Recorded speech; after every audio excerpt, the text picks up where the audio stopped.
¿Qué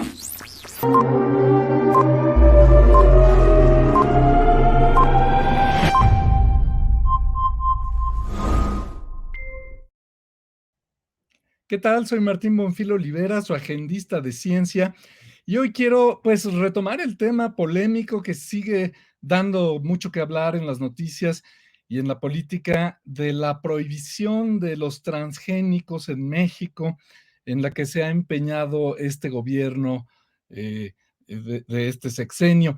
En primer lugar, ¿qué son los vegetales, los cultivos transgénicos? Son plantas a las que se les ha modificado genéticamente para introducirles uno o más genes que vienen de otra especie.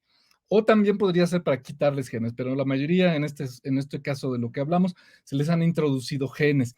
En particular, el cultivo del que más se discute y el que tiene que ver con los decretos que ha emitido este gobierno es el maíz, aunque en México también se cultiva algodón transgénico y quizá algún otro cultivo como la soya en mucho menor medida, pero el que nos importa es el maíz, porque contra la idea de cultivar o consumir maíz transgénico en México es contra lo que ha habido una gran campaña de organizaciones ideologizadas, muchas veces anticientíficas como Greenpeace, pero también de organizaciones como los científicos comprometidos con la sociedad, que es una organización que armó la doctora Elena Álvarez Builla, una muy intensa opositora a los transgénicos, que hoy es la directora del Consejo Nacional de Ciencia y Tecnología del CONACYT, y que desde ese puesto ha promovido, pues todavía con más poder, la oposición a los transgénicos, y podríamos decir que es ella la que está detrás de estos decretos que se han emitido y que han causado tanta polémica. Dos cosas. El consumo de transgénicos está definitivamente probado, y más allá de toda duda, que no daña la salud. El comer maíz transgénico o alimentos que incluyan maíz transgénico no daña la salud, eso lo sabemos porque llevamos más de 30 años en todo el mundo consumiendo todo tipo de cultivos transgénicos y jamás ha habido ni un solo caso de toxicidad o de cáncer o de alguna enfermedad causada por este consumo.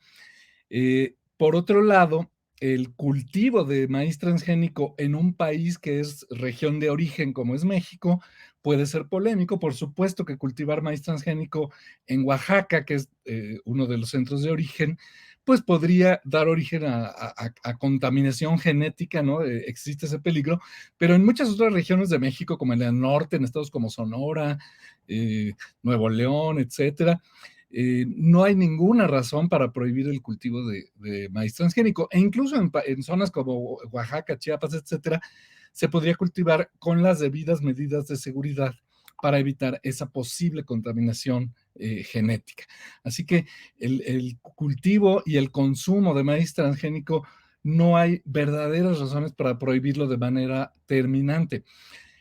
Ahora, como en todo el mundo está quedando cada vez más claro que consumir maíz transgénico no es dañino, las baterías de este movimiento anticientífico de oposición al progreso, sobre todo biotecnológico, se ha enfocado ya no al maíz en sí, sino a el herbicida que se acompaña de estos productos transgénicos para cultivar, lo que es el glifosato. En los años 70, la empresa Monsanto desarrolló el maíz que tenía un gen para resistir al herbicida glifosato, y esto hacía que usar glifosato fuera muy conveniente para los agricultores porque con simplemente sembrar este maíz resistente y esparcir glifosato en los campos, acababan con todas las hierbas de manera rápida, práctica y barata. Y el maíz no salía afectado. El glifosato no afecta a otras especies que no sean plantas porque carecemos de la vía metabólica que afecta. Sin embargo, lo que se dice es que el glifosato, como cualquier sustancia química, pudiera resultar tóxica para los agricultores o incluso para los consumidores.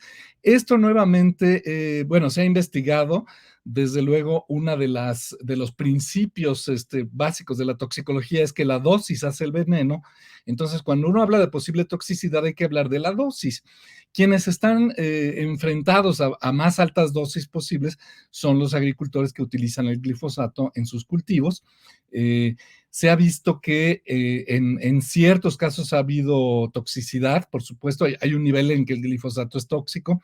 En Europa se le clasifica como probablemente cancerígeno, al igual que consumir carne roja o ciertas bebidas calientes como el mate. Es decir, no quiere decir que inmediatamente cause cáncer o obligadamente. En Estados Unidos, las agencias de seguridad alimentaria no lo clasifican como cancerígeno, entonces es algo que está en debate, pero además depende del el nivel al que uno se vea expuesto. Un agricultor que siga las prácticas de seguridad, los métodos correctos y que tenga el equipo correcto, no debería estar expuesto a niveles que le aumenten el riesgo de padecer cáncer. Y los consumidores de los cultivos que se cultivaron con glifosato, mucho menos, es prácticamente inexistente el riesgo de que el glifosato llegue al consumidor final. Además, el glifosato no es una sustancia terriblemente tóxica. Existe documentación, estudios de 80 personas que trataron voluntariamente de suicidarse utilizando glifosato, consumieron enormes cantidades de glifosato porque querían morir y solo 7 de esas 80 personas murieron. Entonces uno se da idea de que no es un veneno, ¿no? Así como lo clasificamos. Claro, depende de la dosis, es mejor no estar expuesto a grandes dosis. Pero nuevamente, la idea de que utilizar el glifosato para cultivar el maíz es peligrosa o dañina, carece de fundamento. Además, hay que recordar que el glifosato surgió como una alternativa a otros agroquímicos, otros herbicidas mucho más tóxicos como el alacloro y muchos otros, que eran más caros, eran más tóxicos, no se degradaban en el ambiente tan fácilmente como el glifosato. El glifosato es destruido por bacterias y permanecían en el suelo, en el agua. Esto es mucho menor con el glifosato, es uno de los herbicidas menos tóxicos que existen. Entonces, esta oposición al glifosato extrema, pues más bien viene de un trasfondo ideológico. Ahora, ¿qué pasó? Que el gobierno de México en 2020 emitió un decreto en el que se iba a prohibir el glifosato a partir del 31 de enero de este año, de 2023.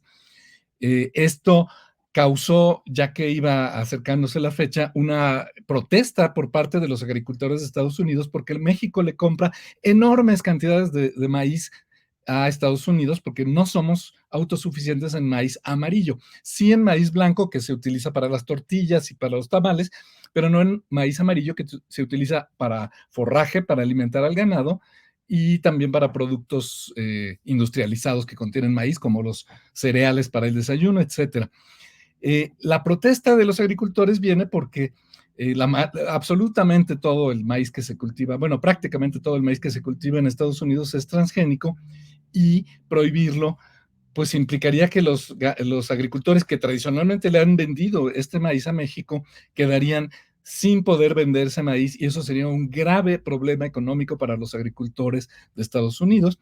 Entonces, el Tratado de Libre Comercio, el TEMEC, prevé este tipo de cosas y el gobierno de Estados Unidos, la Cámara de Comercio, el Departamento de Agricultura, a través del secretario de Agricultura, John Vilsack, metieron ya, digamos, unas protestas porque el propio TEMEC prevé que tiene que haber un fundamento científico antes de estas prohibiciones. Y lo que no existe es precisamente ese fundamento científico. México ha sido incapaz de proporcionarlo. Por lo tanto, el gobierno López Obradorista emitió un nuevo decreto el 13 de febrero de este año que alarga la fecha para prohibir la entrada del uso de glifosato, bueno, más bien la importación de glifosato, y elimina la fecha para prohibir la entrada de maíz transgénico. Prácticamente se la pasa al siguiente gobierno porque dice que hasta que se encuentre un sustituto no se va a prohibir la entrada de maíz transgénico. Y pues probablemente este problema se diluya, pero la ideología daña la economía y daña la política. Soy Martín Bonfil Olivera, su agendista de ciencia, y les saludo.